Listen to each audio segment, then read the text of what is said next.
लगता है कि आप बिहार को समझ गए हैं, बिहार आपको झटका देती है। नमस्कार, न्यूज़ फॉर नेशन देख रहे हैं आप और मैं हूं आपके साथ साक्षी झा। ये बात सटीक जो है वो सीधे बैठती है बिहार के मुख्यमंत्री नीतीश कुमार पर, क्योंकि जब जब किसी भी दल को लगता है कि अब नीतीश बाबू तो हमारे साथ ही हैं, नीतीश कुमार तभी बड़ा खेला कर देते हैं। और देखिए, अभी अभी लोकसभा चुनाव समाप्त हुआ है और नीतीश कुमार की पार्टी यानी कि जेडीयू की मीटिंग 29 जून को दिल्ली में रखी गई है और अब इस मीटिंग को लेकर कई सारी चर्चाएं शुरू हो गई है कि 29 तारीख को क्या कोई बड़ा खेला होने वाला है, 29 तारीख को क्या एनडीए सरकार को झटका लगने वाला है, क्या है इनसाइड स्टोरी, आइए हम आपको बताएंगे विस्तार से। जनता दल यूनाइटेड यानी कि जेडीयू ने 29 जून को दिल्ली में राष्ट्रीय कार्यकारिणी की बैठक बुलाई है। इसे लेकर बिहार में तरह तरह की चर्चाओं का बाजार गर्म है। कई तरह के कयास लगाए जा रहे हैं।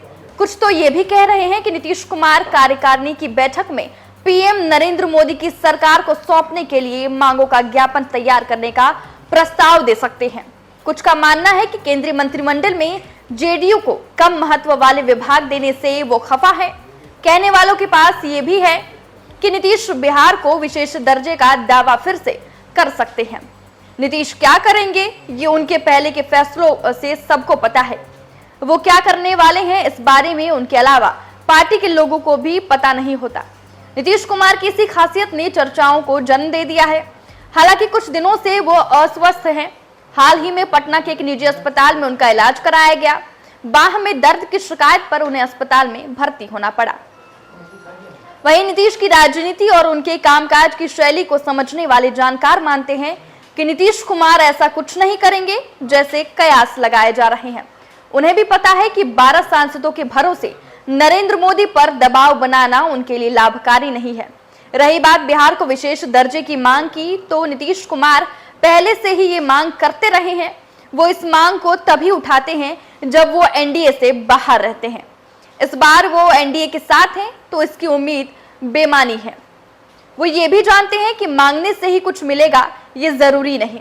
केंद्र सरकार को अगर कुछ देना ही होगा तो वो इस बाबत पीएम से सीधी बात कर सकते हैं, इसलिए कि वो अब सिर्फ एनडीए के महत्वपूर्ण पार्टनर ही नहीं बल्कि बिहार में एनडीए की सरकार भी चला रहे हैं।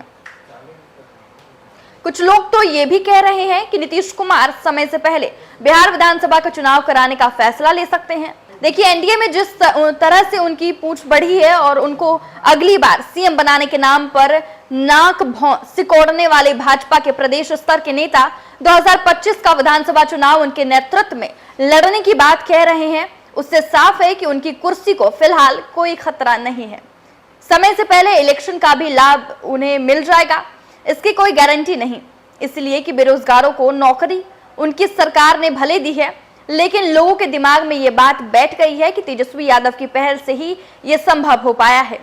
वहीं नीतीश कुमार के लाख दावे के बावजूद कोई मानने को तैयार नहीं है कि उनकी वजह से बिहार में नौकरियों की बहार आई है, इसलिए उन्हें समय से पहले विधानसभा चुनाव कराने पर शायद ही कोई फायदा हो।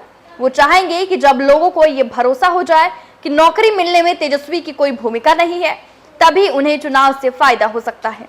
देखिए, बहुत हद तक संभव है कि जेडीयू भी कार्यकारिणी की बैठक में 4 सीटों पर हार की समीक्षा करे।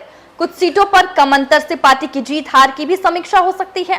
नीतीश कुमार का स्वास्थ्य ठीक नहीं चल रहा है, इसीलिए यह भी संभव है कि वो कार्यकारी अध्यक्ष बनाने का प्रस्ताव रखे। वहीं भाजपा और जेडीयू के बीच महत्वपूर्ण कड़ी रहे संजय झा को केंद्रीय मंत्रिपरिषद में जगह नहीं मिली है, इसलिए बहुत हद तक संभव है कि नीतीश कुमार उन्हें कार्यकारी अध्यक्ष बनाने की घोषणा करे। इससे जेडीयू को 2 फायदे होंगे। अव्वल तो संजय झा को मंत्री पद न मिलने की भरपाई हो जाएगी और कार्यकारी अध्यक्ष के रूप में उन्हें भरोसे का आदमी भी मिल जाएगा।